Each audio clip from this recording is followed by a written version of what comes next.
I remember having a long seance talk with Clauneck once, and Clauneck said to me that inflation is simple financial glamour magic.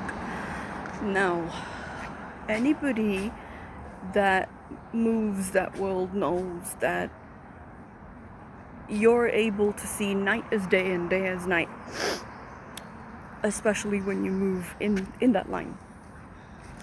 Inflation is something that is not particularly really real. It's not real in a sense of, yes, of course, it affects everybody. But what I'm trying to say is that when people say life is very expensive or we can't afford things, that's a reality for many people, and I agree with that. What I'm trying to say over here is, like, say for instance something is 10 euro, okay? And that's the inflated price, or that is the financially glamoury price. The real price is probably 2-3 euros. That's the reason people are like, this doesn't look right, because it's not. That's why. And so I took some time to really speak to Clauneck about this, and I asked Clauneck, I said, what are we missing? And he said, you're not missing anything. They're just robbing people in broad daylight. Now, is that fair for anyone? No. Is life fair? No. But what I will say is that very fast, we're in, June 26th. This is going to be an evergreen video, whether you watch it in the future, whether you watch it now in real time, that we reach a point that the affordability squeeze on the lower end of the scale is simply going to be unaffordability. And it's unaffordability not because there's anything wrong per se, it's those at the top just want people to suffer. They want them to go, they want them to die. That is the agenda. That's where the squeeze is coming from. The squeeze is not to make life difficult for people. The squeeze is just to get rid of people, basically. So they have to clear up this planet because there are a lot of pacts that have been done with very foul entities, with very dirty races who hate us as human beings.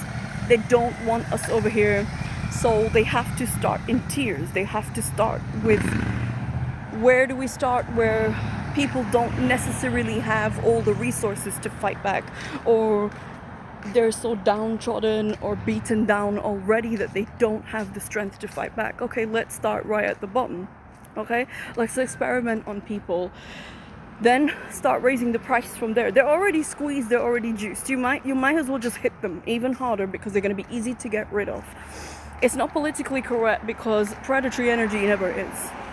A lot of people are offended because when you're prey, you're easily offended by everything. But when people are trying to make a fool out of you, and lots of things should be affordable for many people. Families, children, things should be affordable for people. They should be able to go out, eat the best food, wear the best clothes, do everything, but people can't. So we've got artificial scarcity.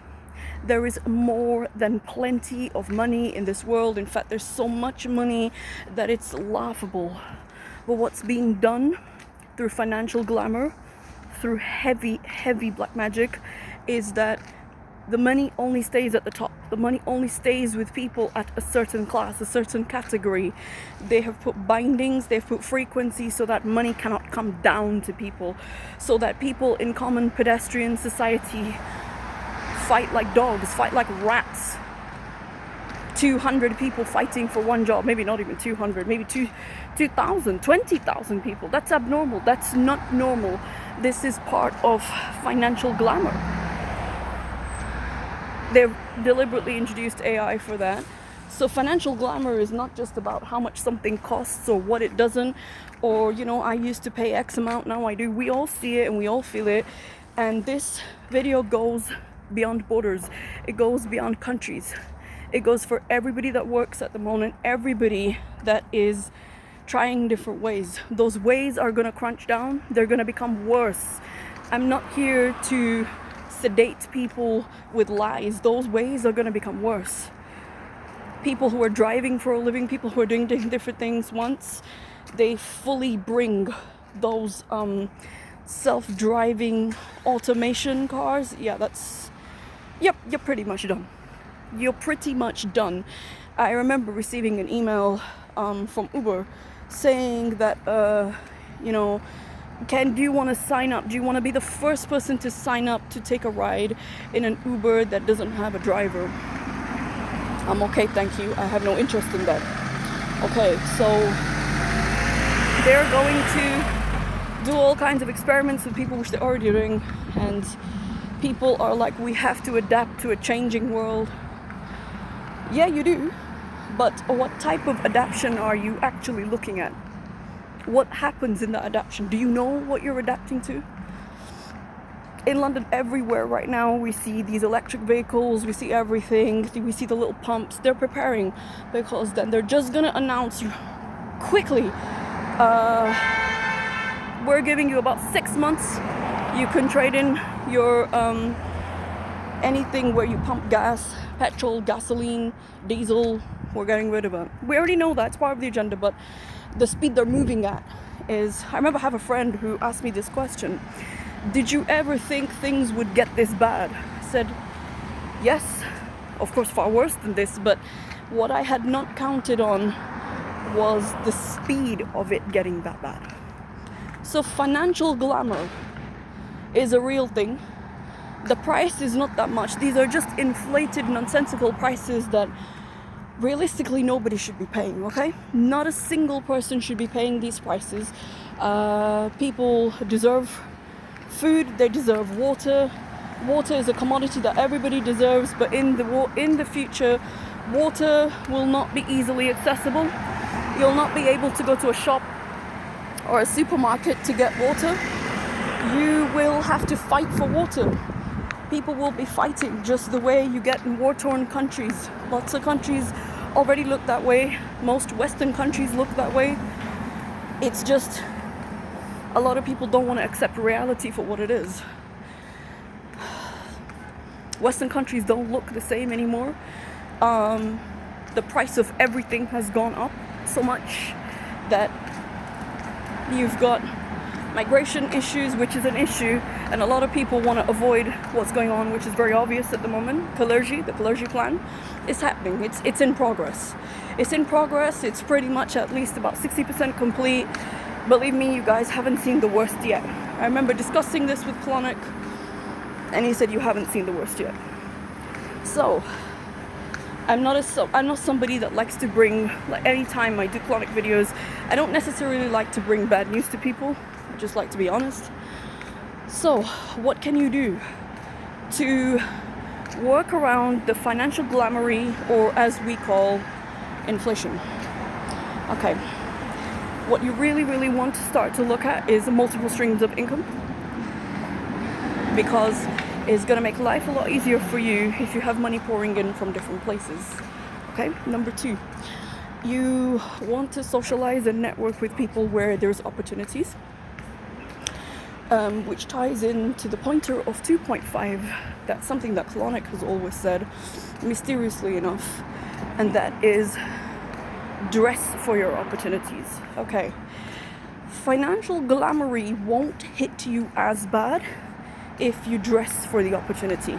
Now, what do I mean by that? If you have a very expensive gift and you've wrapped it up in newspaper, not everybody's gonna know the value of that gift. I'm not saying you have to go around wearing your wealth and being a target for being robbed. That's not the point I'm making here. What I am saying is, make yourself available for the opportunities based on how you look. This is not vanity that I'm speaking about. This is, if a person was hiring right now and you're looking for a job, would they give you the job based on how you look? Looked doesn't necessarily mean, you guys know what I'm talking about. Do you present yourself properly? Financial glamoury is not going to hit you as much if you obviously have common sense and intelligence, and you go to places where there are already opportunities.